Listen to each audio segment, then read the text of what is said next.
BJP party के 5 ऐसे दिग्गज नेता जो 5 या इससे ज़्यादा बार लगातार चुनाव जीते, फिर भी पार्टी ने उन्हें टिकट नहीं दिया। आखिर क्यों? आइए जानते हैं इस वीडियो में। नंबर 5 पर आते हैं कर्नाटक की राजनीति के बड़े सूरमा जगदीश शेट्टर जी। दक्षिण भारत में जब भी बीजेपी के पैर जमाने की बात होती है तो इनका नाम बड़े अदब से लिया जाता है।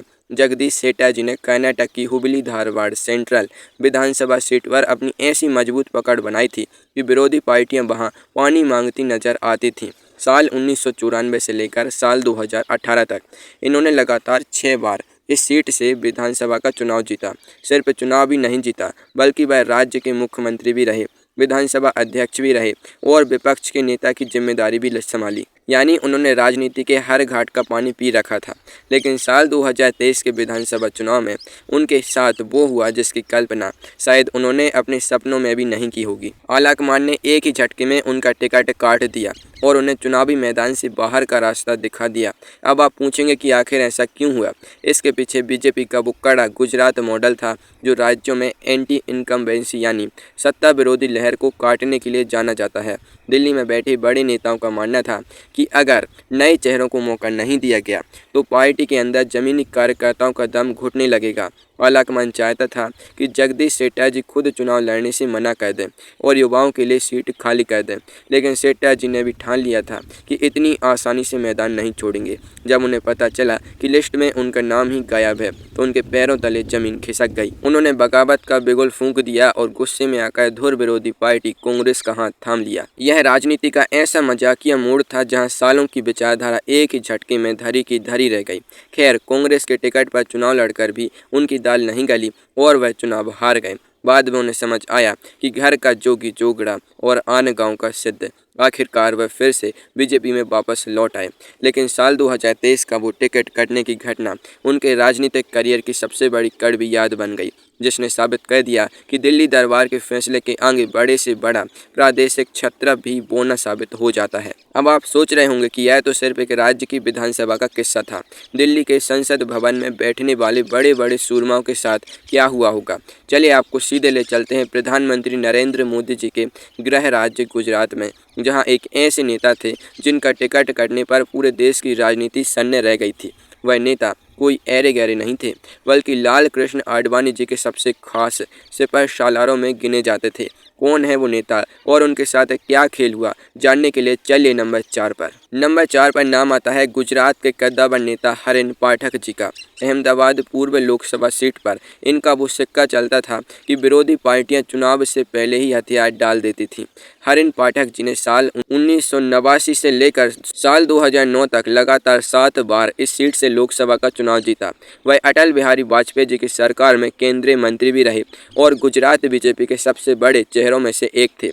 जब भी अहमदाबाद में चुनाव होता था, हरिन पाठक जी की जीत तय मानी जाती थी। वह जनता के बीच इतने लोकप्रिय थे कि उन्हें हराना लोहे के चने चबाने जैसा था।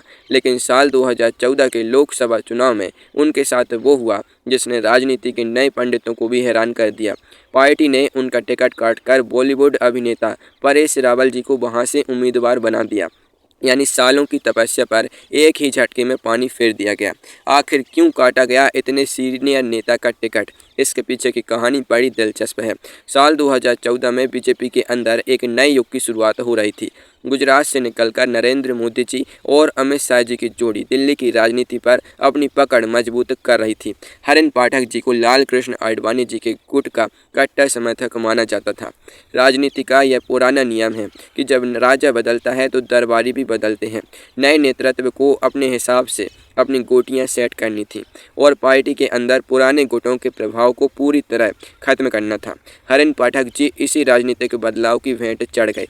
जब उनका टिकट कटा तो उन्होंने खुलेआम अपना दर्द बयां किया था। उन्होंने कहा था कि पार्टी ने उनके साथ नाइंसाफ़ी की है और वह बेहद दुखी हैं। लेकिन राजनीति में आंसू पोंछने का वक्त किसके पास होता है?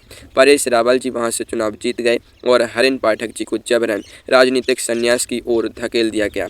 इस घटना ने साफ संदेश दे दिया था कि अब पार्टी में सिर्फ वफादारी की नई परिभाषा ही चलेगी। गुजरात का यह झटका तो सिर्फ एक झांकी था, असली फिल्म तो अभी बाकी थी। क्या आप जानते हैं कि एक ऐसे भी नेता थे जिन्होंने मध्य प्रदेश से अलग हुए छत्तीसगढ़ राज्य में अपनी ऐसी बादशाहत कायम की थी उन्हें उनके गढ़ में चुनौती देना नामुमकिन था, लेकिन फिर भी साल 2019 की चुनावी आंधी में उनका टिकट ऐसे गायब हुआ जैसे गधे के सिर से सींग। कौन थे वो दिग्गज नेता और पूरी की पूरी टीम का टिकट एक साथ क्यों काट दिया गया? चलिए देखते हैं नंबर 3 पर। नंबर 3 पर आते हैं छत्तीसगढ़ की राजनीति के भीष्म पितामह कहे जाने वाले रमेश बैस जी। रायपुर लोकसभा सीट को रमेश बैस जी का अभेद्य किला माना जाता था।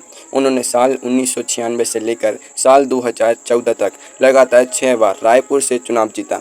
अगर उनके पूरे करियर को देखें तो वह कुल 7 बार सांसद रहे और केंद्र सरकार में मंत्री पद भी संभाला। रमेश बैस जी की पकड़ छत्तीसगढ़ के वोटरों पर इतनी मजबूत थी कि हवा किसी भी तरफ बहे रायपुर की सीट बीजेपी के खाते में ही जाती थी। लेकिन साल 2019 के लोकसभा चुनाव में बीजेपी आलाकमान ने छत्तीसगढ़ में एक ऐसा अभूतपूर्व फैसला लिया जिसने सबको हक्का बक्का कर दिया। पार्टी ने रमेश बैस जी समेत राज्य के सभी 11 मौजूदा सांसदों के टिकट एक ही झटके में काट दिए। जी हाँ, आपने बिल्कुल सही सुना, पूरी की पूरी टीम को ही मैदान से बाहर कर दिया गया। अब सवाल उठता है कि आखिर इतने बड़े पैमाने पर सर्जिकल स्ट्राइक क्यों की गई? असल में इसके पीछे साल 2018 के छत्तीसगढ़ विधानसभा चुनाव के नतीजे थे। उस चुनाव में कांग्रेस ने बीजेपी को करारी शिकस्त दी थी और 15 साल की रमन सिंह सरकार को उखाड़ फेंका था। इस हार से दिल्ली का आलाकमान बुरी तरह घबरा गया था। उन्हें लगा कि राज्य की जनता में मौजूदा नेताओं और सांसदों के खिलाफ भारी नाराजगी है।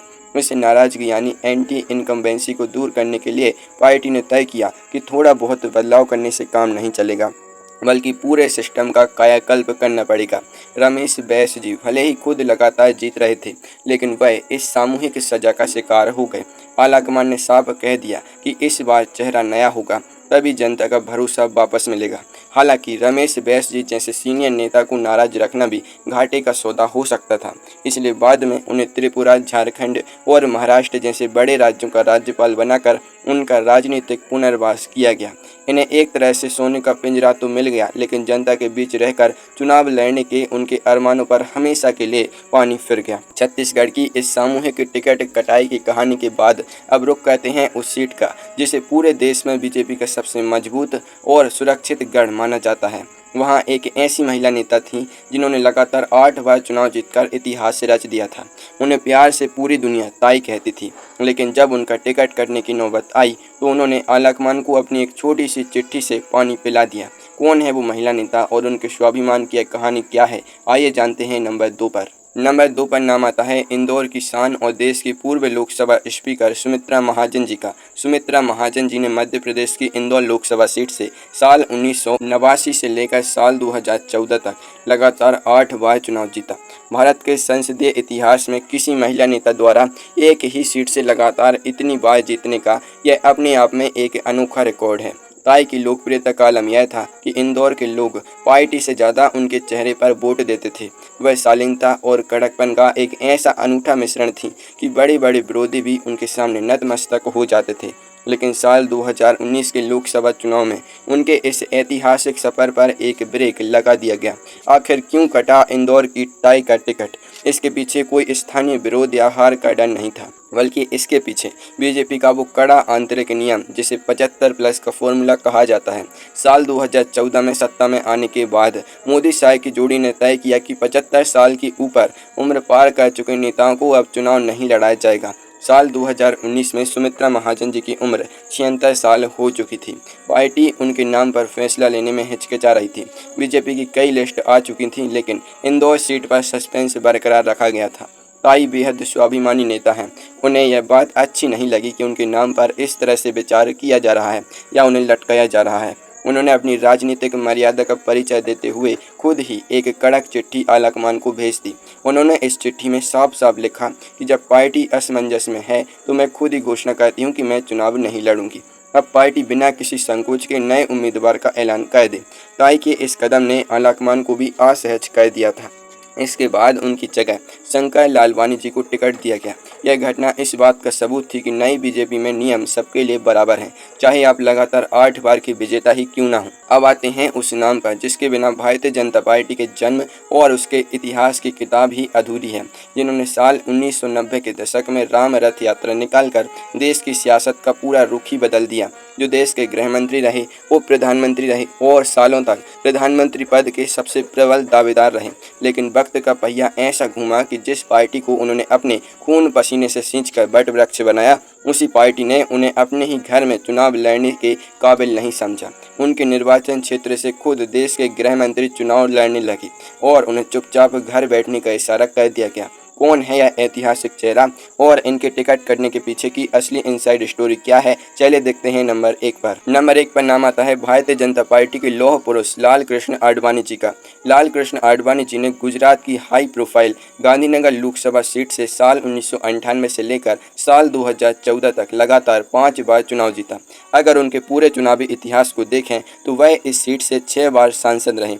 गांधीनगर सीट आडवाणी जी की पहचान बन चुकी थी और वहां से उनका जीतना उतना ही तय था जितना पूरब से सूरज का निकलना।